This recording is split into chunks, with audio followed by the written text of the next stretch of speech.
काल में आपने अच्छी बुरी हर तरह की जानकारी आपने जी न्यूज पर देखी है, लेकिन आज हम आपको कोरोना काल के कुछ सुपर हीरोज से मिलवाने जा रहे हैं। उनकी प्रेरणादायक स्टोरी हम आप तक पहुंचाएंगे कि कोरोना काल में कैसे ये सुपर हीरो सब कुछ भूलकर सिर्फ लोगों की मदद करने में जुटे हुए हैं। पहले कुछ आप तस्वीरें देखिए। झारखंड के लातेहार की तस्वीर है। गरीबों को खाना बांटा जा रहा है। जिन लोगों के पास खाने को भोजन नहीं, उन्हें मदद पहुंचाई जा रही है। कर्नाटक कलबुर्गी में कोरोना मरीजों के लिए फ्री रिक्शा की व्यवस्था की गई है। उन्हें अगर कहीं जाना है, अस्पताल जाना है या फिर घर लौटना है तो उनके लिए ये सुविधा है। बिहार के गया से भी तस्वीरें हैं। मुफ्त ऑक्सीजन सिलेंडर सप्लाई किया जा रहा है। और कोलकाता से तस्वीरें जो होम आइसोलेशन में हैं, यानी जो जिन्हें कोरोना है लेकिन वो घर पर ही जिनका इलाज चल रहा है, उन्हें भी खाना पहुंचाने की व्यवस्था की जा रही है।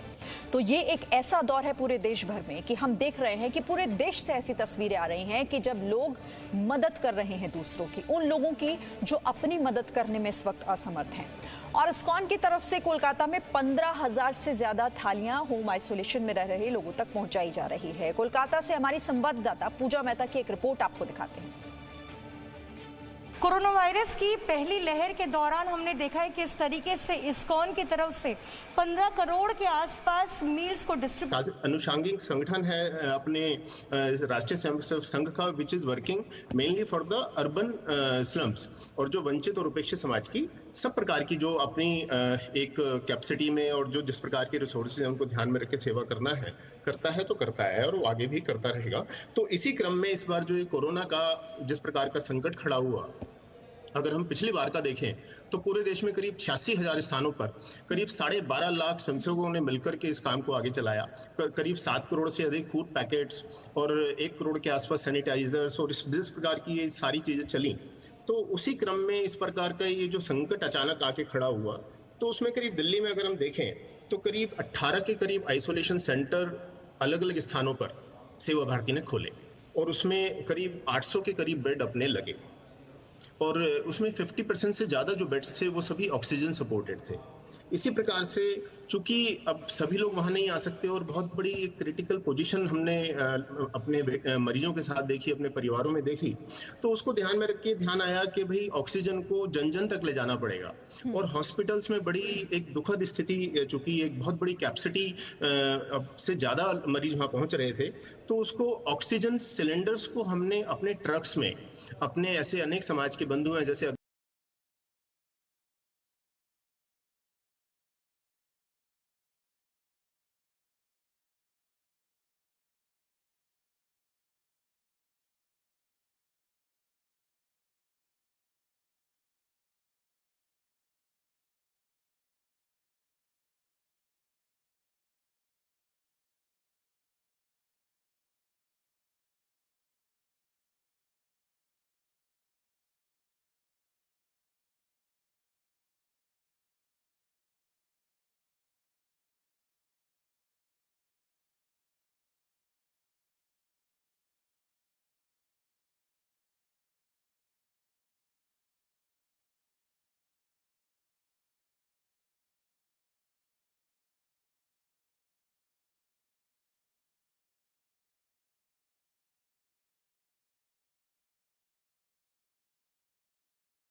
पहुंचाया गया।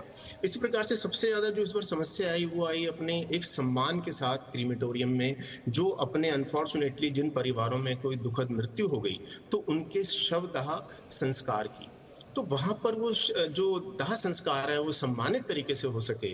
और चूंकि बहुत बड़ी सब लोगों को सामने देखा कि परिस्थिति ऐसी थी कि अपने लोग भी उसमें नहीं जा पा रहे थे, तो उसमें सब प्रकार का उनका सहयोग करना, और वहां दिन रात 24/7 हमने देखा कि किस प्रकार की वहां पे चीजें हुई। इसी प्रकार से अनेक शवदाह संस्कार, जो कि जैसे झंडेवालान मंदिर अपना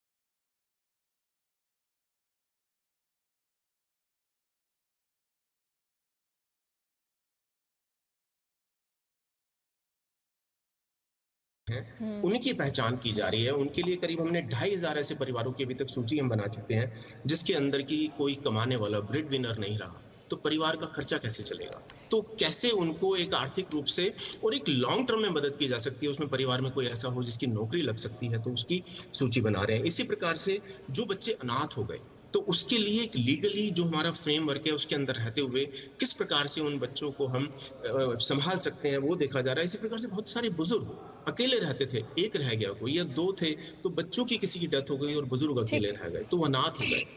तो इस प्रकार की जो चीजें वो योजना पर अब हम लगातार काम बिल्कुल सुशील जी, और ऐसे ही आप कुछ नहीं लोग जिस